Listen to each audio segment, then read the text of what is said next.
श्रीमद् भागवत पुराण 25वां अध्याय श्री संकर्षण देव का विवरण और स्तुति। श्री सुखदेव जी कहते हैं, राजन, पाताल लोक के नीचे 30,000 योजन की दूरी पर अनंत नाम से विख्यात भगवान की तामसी नित्य कला है। यह अहंकार रूपा होने से दृष्टा और दृश्य को खींचकर एक कर देती है। इसलिए 5 रात्र आगम के अनुयायी भक्तजनों इसे संकर्षण कहते हैं। इन भगवान अनंत के 1000 मस्तक हैं। उनमें एक पर रखा हुआ यह सारा भूमंडल सरसों के दाने के समान दिखाई देता है। प्रलय काल में उपस्थित होने पर जब इन्हें इस विश्व का उपसंहार करने की इच्छा होती है, तब इनकी क्रोधवश घूमती हुई मनोहर भृकटियों के मध्य भाग से संकर्षण नामक रुद्र प्रकट होते हैं। उनकी व्यूह रचना 11 है। वे सभी 3 नेत्रों वाले होते हैं और हाथ में 3 नोकों वाले शूल लिए रहते हैं। भगवान संकर्षण के चरण कमलों के गोल गोल स्वच्छ और अरुण वर्ण नख मणियों की पंक्ति के समान देदीप्यमान है। अब अन्य प्रधान भक्तों के सहित अनेकों नागराज अनन्य भक्त भाव से उन्हें प्रणाम करते हैं। तब उन्हें उन नख मणियों में अपने कुंडल कांति मंडित कमनीय कपोलों वाले मनोहर मुखारविंदों की मनमोहिनी झांकी होती है और उनका मन आनंद से भर जाता है। अनेकों नागराजों की कन्याएं विविध कामनाओं से उनके अंग मंडल पर चांदी के खंभों के समान सुशोभित उनकी वलय विलसित लंबी लंबी श्वेत वर्ण सुंदर भुजाओं पर अर्गजा चंदन और कुमकुम के लेप करती हैं। तब उन्हें उन नखमणियों में अपने कुंडल कांत मान पंडित कमनीय कपोलों वाले मनोहर मुखारविंदों की मनमोहिनी झांकी होती है और उनका मन आनंद से भर जाता है। अनेकों नागराजों की कन्याएं विविध कामनाओं से उनके अंग मंडल पर चांदी के खंभों के समान सुशोभित उनकी वल विलसित लंबी लंबी श्वेत वर्ण सुंदर भुजाओं पर अर्गजा चंदन और कुमकुम पंख का लेप करती हैं।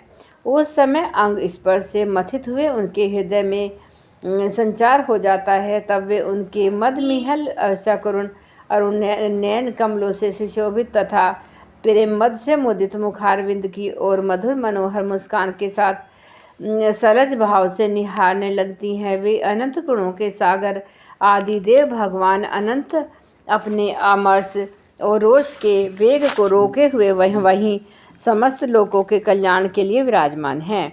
देवता, असुर, नाग, सिद्ध, गंधर्व, विद्याधर और मुनिगण भगवान अनंत का ध्यान किया करते हैं। उनके नेत्र निरंतर प्रेम मद से मुदित, चंचल और विह्वल रहते हैं। वे सुलज्जित और वचनामृत से अपने पार्षद और देवयूथों को संतुष्ट करते रहते हैं। उनके अंग पर नीलांबर और कानों में केवल कुंडल जगमगाता रहता है तथा उनका सुभग तथा सुंदर हाथ हल्की मूठ पर रखा रहता है।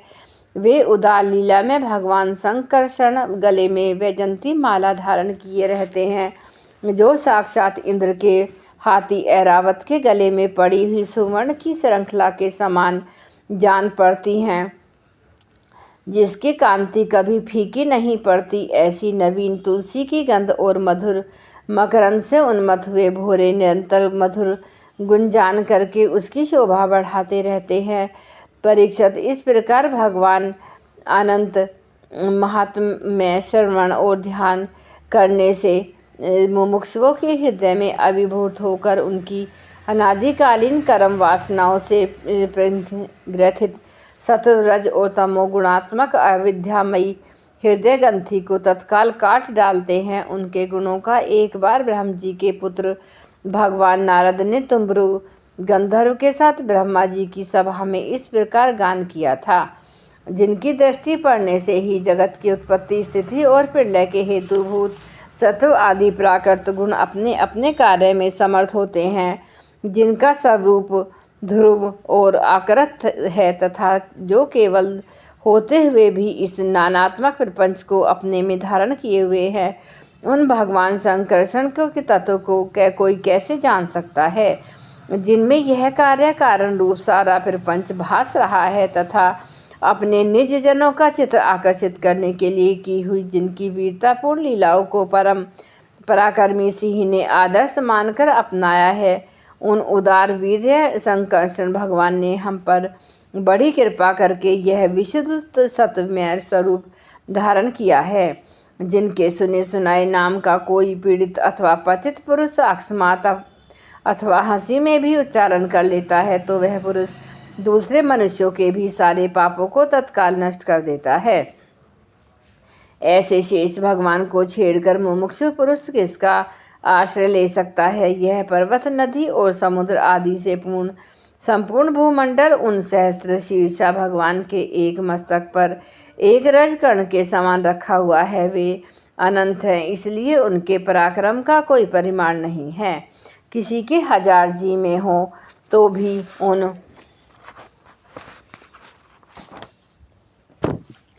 सर्वव्यापक भगवान के पराक्रमों की गणना करने का साहस वह कैसे कर सकता है। वास्तव में उनके वीर्य अतिशय गुण और प्रभाव असीम है। ऐसे प्रभावशाली भगवान अनंत रसातल के मूल में अपनी ही महिमा में स्थित स्वतंत्र हैं और संपूर्ण लोकों की स्थिति के लिए लीला से ही पृथ्वी को धारण किए हुए हैं। राजन, भोगों की कामनाओं वाले पुरुषों की अपने कर्मों के अनुसार प्राप्त होने वाली भगवान की रची हुई ये गतियाँ हैं। इन्हें जिस प्रकार मैंने गुरुमुख से सुना था उसी प्रकार तुम्हें सुना दिया। मनुष्य को प्रवृत्ति रूप धर्म के परिणाम में प्राप्त होने वाली जो परस्पर विलक्षण ऊंची नीची गतियाँ हैं वे इतनी ही हैं कि इन्हें तुम्हारे प्रश्न के अनुसार मैंने सुना दिया। अब बताओ और क्या सुनाऊं। जय गुरुदेव, जय गायत्री माता।